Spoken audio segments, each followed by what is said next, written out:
Hey everyone, of course, welcome to the next edition of Forum Bites. In this episode, we have talked about the concept of cancelling your forum meeting. Or more importantly, is it ever a good idea?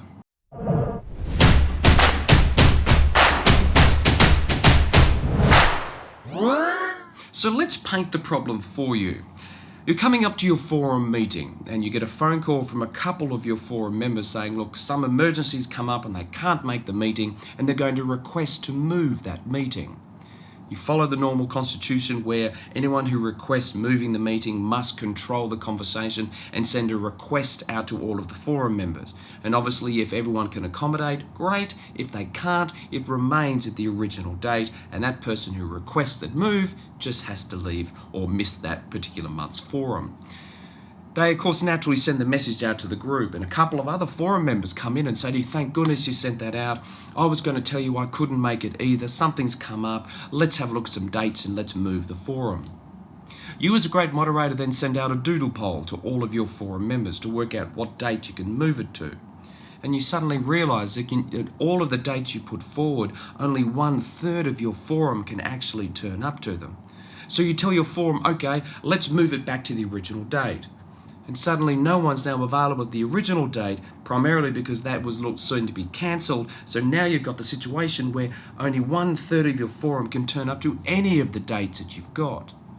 You're looking at the concept of, do I still go ahead with the forum with only 1/3 of the people there? Do I cancel it or do I just go ahead?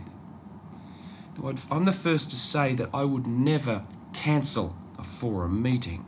Move it, yes. Life happens. If you can try and move it within the guidelines of your constitution to accommodate as many people as possible, fantastic. Just watch it if you move it too close to the next meeting, because that can actually destroy forum value. But I'm a high advocate of never cancelling your forum meeting, even if only 1/3 can turn up. Does that mean there's going to be changes to your forum meeting? Of course it would. If you have 1/3 there, you may have to remove a presentation and only have one. You may even have to have a look at the idea of removing all presentations at that meeting, because the person who's going to make the presentation isn't going to get as much value from 1/3 than the whole forum. But you may have to change it into perhaps lifelines. You may have to change it into looking at your goals. You may have to change it into bringing in an outside actual facilitator or someone to have a learning event within your forum. You may have to try and tee up a time for your small amount of forum that can turn up to maybe meet up with another forum and get other types of forum value. But the one thing you shouldn't do is cancel it. The one thing as moderators that we are measured by is we are measured by our constitution and how we enforce it, as well as how we live that constitution.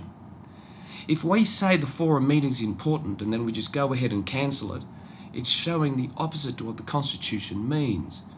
If you turn up to that meeting and make sure that you show everyone with your action how important it is to be there, at the next meeting, you can hold everyone accountable. You can get them back on the same page, talk about the constitution, and get the ship back on its path. If you just cancel your meetings willy-nilly, things will begin to fall down. I've seen people cancel meetings and then suddenly other parts of the constitution become bendable, like turning up early, turning up on time, filling out your forms, being engaged, turning off your phones, and literally it is a slow death of the forum. And it all began with the moderator trying to do the right thing by the group. Remember, you're not there to tell your forum what to do. You're just there to hold them accountable for what they said they would do. And leading by example is the one way that you can do that for the whole forum. So once again, I would say moving forums, it happens. But cancelling forums, I would highly recommend you never do it. Now, as always, if anyone's got any questions whatsoever, please leave them in the comments section. If you haven't subscribed already, you know what to do. Just hit that subscribe button now. And as always, I'll see you in the next episode.